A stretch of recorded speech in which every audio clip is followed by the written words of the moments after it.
નમસ્કાર દર્શક મિત્રો, હું છું આપનો દોસ્ત નીરવ વાઘેલા. બધાને જય માતાજી, જય માં ખોડિયાર. અને આજે ઘણા બધા દુઃખ સાથે આ વિડીયો બનાવી રહ્યો છું, કારણ કે ઘટના જ કંઈક એવી બની છે કે જેને સાંભળીને કદાચ તમારું પણ હૃદય કંપી ઉઠશે. જી હા મિત્રો, આપણે ઘણી બધી વાર એવા સૂત્રોને સાંભળતા હોઈએ છીએ કે દીકરી વહાલનો દરિયો, દીકરી તુલસીનો ક્યારો, બેટી બચાવો બેટી પઢાઓ, દીકરી માટેના ઘણા બધા સૂત્રો આપણે સાંભળ્યા છે. પણ ખરા અર્થમાં આ સૂત્રો સાચા છે ખરા? આટલો જ વહાલ કે આટલો જ પ્રેમ કે આટલી જ લાગણી દીકરીઓને મળે છે ખરા? ખરેખરમાં આ સવાલ દરેક લોકોને થતો હશે, કારણ કે ગુજરાતમાં કે અમદાવાદમાં કે સમગ્ર ભારત દેશમાં એવી ઘટનાઓ બનતી હોય છે કે જેના કારણે તમારે અને મારે નીચું જોવું પડે. અને એવી જ કઈ ઘટના અત્યારે બની છે ફિલ્મ ઇન્ડસ્ટ્રીમાં. જી હા મિત્રો, એક એવી દીકરી કે જેને ખૂબ જ નાની ઉંમરમાં મહેનત કરીને સમગ્ર ગુજરાતની અંદર, સમગ્ર અમદાવાદની અંદર, સમગ્ર ફિલ્મ ઇન્ડસ્ટ્રીની અંદર ખૂબ જ મોટી નામના મેળવી છે. તમે એનું ઇન્સ્ટાગ્રામ જુઓ કે તમે એનું ફેસબુક જુઓ કે તમે એનું યુટ્યુબ જુઓ, દરેક સોશિયલ સાઇટમાં એને ખૂબ જ મહેનત કરીને ખૂબ સારા લેવલ પર એ પહોંચી છે અને ખૂબ જ મહેનત કરી છે. અને દીકરીનું નામ છે માયરા સોયા, કે જેને પોતાના પિતાને, પોતાના મમ્મીને, પોતાની 3 બહેનોને, પોતાના નાના ભાઈને એમ કહેવાય કે નાની ઉંમરથી મહેનત કરીને સંભાળીને રાખ્યા છે. એક પરિવારનો ટેકો બનીને રાત દિવસ મહેનત કરીને એક આખા પંખીના માળા જેમ પરિવારને સાચવ્યો છે. અને કોઈ વ્યક્તિ આવીને એમાંથી એક સળી નીકાળીને આખો માળો વીખી નાખે અને એમ કહેવાય કે નાનું એવું પંખીનું પ્રાણ પંખીડું ઉડી જાય, ત્યાં સુધીની ઘટના બને. 14 તારીખના રોજ માયરા સોયાએ એક સ્ટોરી મૂકી કે આજે મારો લાસ્ટ ડે છે, જેને ઇંગ્લિશમાં એને આખી સ્ટોરી મૂકી હતી, જેના સ્ક્રીનશોટ પણ મારી પાસે અવેલેબલ છે. અને એના થોડા જ સમય બાદ રાત્રે અમને એવી જાણ થાય કે માયરા સોયાએ સુસાઇડ કર્યું છે. આખો જ પરિવાર શોકમાં જતો રહે કે અચાનક અમારી દીકરીએ કેમ આવું કર્યું. બધા જ લોકો ભાગાદોડી કરીને પોતાની દીકરીને હોસ્પિટલ લઈ જાય, જ્યાં એને મૃત જાહેર કરવામાં આવે. અને આખો જ પરિવાર ને આખો સમાજ એમ કહેવાય કે દુઃખમાં, આમ કહેવાય કે એની ઉપર દુઃખના દાવાનળ ફાટી જાય. આખો જ પરિવાર દુઃખમાં જતો રહે. આખા જ પરિવારને એમ કહેવાય કે કંઈ સૂજે નહીં. પણ એવા સમયની અંદર જ્યારે પરિવારવાળા લોકો માયરા સોયાનો મોબાઈલ ચેક કરે, ત્યારે મોબાઈલમાંથી એવું જાણવા મળે કે છેલ્લા ઘણા સમયથી માયરા કોઈ એવા વ્યક્તિ સાથે કે જેના ગુજરાતમાં ખૂબ જ મોટી નામના મેળવી છે, ખૂબ સુપ્રસિદ્ધ લોક ગાયક છે, જેની સાથે સંબંધમાં હતા. અને એ વ્યક્તિએ એટલું મેન્ટલ ટોર્ચર કર્યું હતું, એટલી એને પરેશાન કરી દીધી હતી, એટલી એને હેરાન કરી દીધી હતી કે આપણી માયરા સોયાએ, આપણી દીકરીએ આ પગલું ભરવું પડ્યું. અને એ વ્યક્તિ છે જેનું નામ છે જયેશ સોઢા. જી હા મિત્રો, હું એ જ જયેશ સોઢાની વાત કરું છું કે જે ખૂબ સારા એવા ગાયક છે.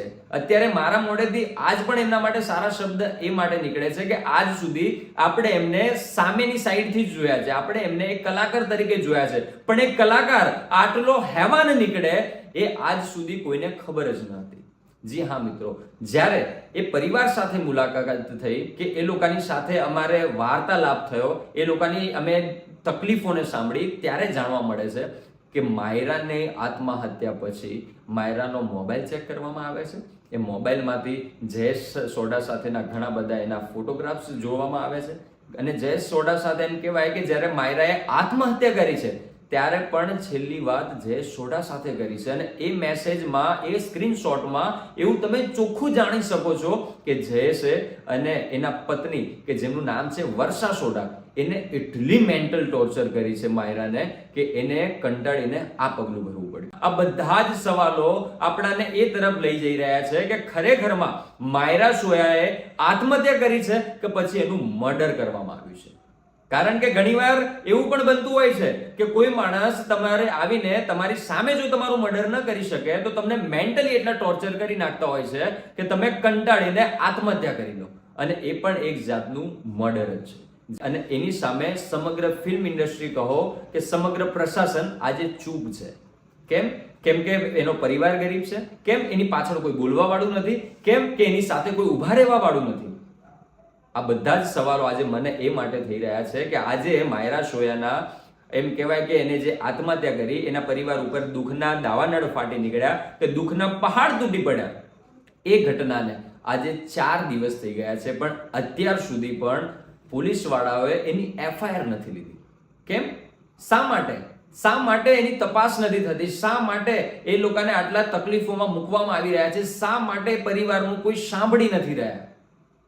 કારણ કે એ વ્યક્તિ જે પણ હોય, એ વ્યક્તિ કોણ છે, એ વ્યક્તિ શા માટે આત્મહત્યા કરે, એ વ્યક્તિને શું પ્રોબ્લેમ હતી, આ બધું જ જાણવાનું કોઈની પાસે સમય જ નથી.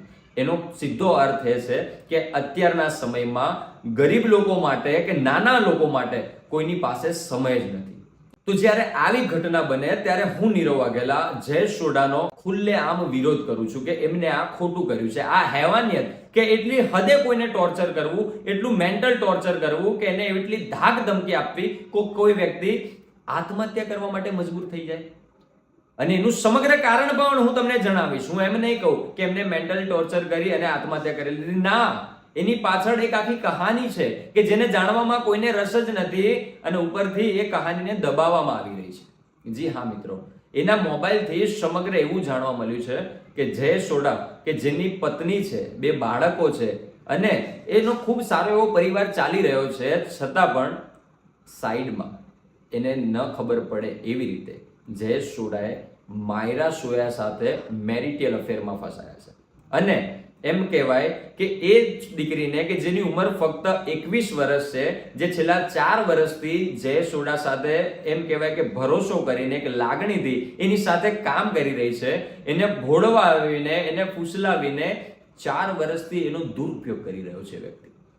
અને એને એમ જ કહી રહ્યો છે કે હું તારી સાથે જ લગ્ન કરીશ, એને એવા વાયદાઓ આપી રહ્યો છે કે હું તારી સાથે જ લગ્ન કરીશ. તો મને આજે એ સવાલ થઈ રહ્યો છે કે જે વ્યક્તિના પહેલેથી જ લગ્ન થઈ ગયા છે, જે વ્યક્તિને બાળકો છે, એ વ્યક્તિ કોઈ એક અલગ દીકરીને, કોઈ એક નાનકડી દીકરીને એ આવા વાયદાઓ કેવી રીતે આપી શકે?